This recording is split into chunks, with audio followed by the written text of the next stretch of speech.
در موج برنامه اطلاعاتی خبر.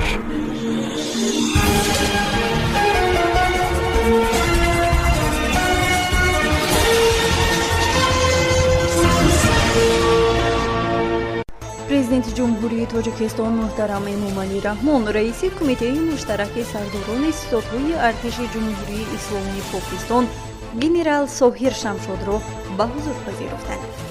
дар қаламрави тоҷикистон заминларза ба амал омад. дар Тошканд вохӯрии навбатии гурӯҳи кории комиссияи муштараки демаркатсионии Тоҷикистон ва Ӯзбекистон баргузор гардид. сафири нави Эрон дар Тоҷикистон вориди Душанбе шуд. Ӯзбекистон қасд дорад транзити амволро аз тариқи Афғонистон фаъолтар кунад. бо шарҳи ин ва дигар хабару рӯйдодҳо бо шумо ҳастам Мартаба Раҳмон ва салом. дирӯз дар қасри миллат асосгузори сулҳу ваҳдати миллӣ пешвои миллат президенти ҷумҳурии Тоҷикистон муҳтарам Эмомалӣ Раҳмон, раиси кумитаи муштараки сардорони ситодҳои артиши ҷумҳурии исломии Покистон генерал Соҳир Шамшодро ба ҳузур пазируфтанд. дар мулоқот вазъи кунунӣ ва дурнамои муносибатҳои дӯстона ва ҳамкориҳои гуногун ҷанбаи Тоҷикистон ва Покистон аз ҷумла дар самти амният ва мудофиа мавриди баррасӣ қарор дода шуд.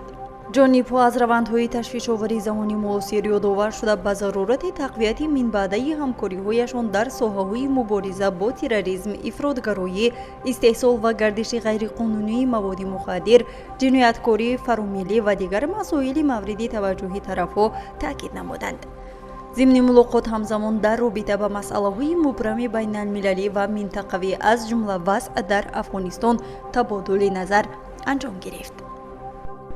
дирӯз соати 9:35 ба вақти маҳаллӣ дар қаламрави ҷумҳурии Тоҷикистон заминларза ба амал омадааст. дар ин хусус Амид Ховар бо истинод ба хадамоти геофизикии Академияи Миллии илмҳои ҷумҳурии Тоҷикистон хабар медиҳад. маркази заминларза дар километри 243 самти ҷанубу шарқи шаҳри Душанбе дар қаламрави ҷумҳурии Афғонистон воқеъ буд. қувваи заминларза дар маркази он 4 балл ва дар шаҳри Душанбе 2 баллро ташкил додааст. талафоти ҷонӣ ва хисорот сабт нашудааст. дар шаҳри Тошканд вохӯрии навбатии гурӯҳҳои кории комиссияи муштараки демаркатсионии ҷумҳурии Тоҷикистон ва ҷумҳурии Ӯзбекистон баргузор гардид. дар ин хусус ба Амид Ховар дар вазорати корҳои хориҷии ҷумҳурии Тоҷикистон хабар доданд. зимни вохӯрӣ масъалаҳои гузариши хатти лоиҳавии демаркатсионии сарҳади давлатии Тоҷикистон ва Ӯзбекистон баррасӣ гардиданд. аз натиҷаи вохӯрӣ протоколи дахлдор ба имзо расид. вохӯрии навбатӣ дар ҷумҳурии Тоҷикистон доир мегардад. Али Ризо Ҳақиқиён, сафири нави Эрон дар Тоҷикистон таъин шуд ва ӯ ба Душанбе омад. дар ин бора хабаргузории Форс Ньюс иттилоъ медиҳад. ба гуфтаи манбаъ, сафири нави Эронро намояндагони вазорати корҳои хориҷии Тоҷикистон, кормандони сафорат ва дигар неҳудҳои эронии муқими Тоҷикистон истиқбол гирифтанд. ӯ ба ҷои Муҳаммад Тақии Собирӣ, сафири нави Эрон дар Тоҷикистон таъин шуд. ёдовар мешавем, ки Муҳаммад Тақии Собирӣ моҳи марти соли 2019 ба ҳайси сафири Эрон дар Тоҷикистон таъин гардида буд ва то моҳи августи имсол дар ин вазифа буд. вазорати нақлиёти Ӯзбекистон ахиран эълом кард, ки мақомот қасд доранд транзити коло дар масири ҷода аз тариқи Афғонистонро таҷдид кунад. вазири нақлиёти Ӯзбекистон Илҳом Маҳкамов ҳамроҳ бо намояндаи вишаи раисҷумҳури ин кишвар дар умури Афғонистон ба ин кишвар сафар карданд. иттилоъ додааст дафтари матбуотии вазорати нақлиёти Ӯзбекистон.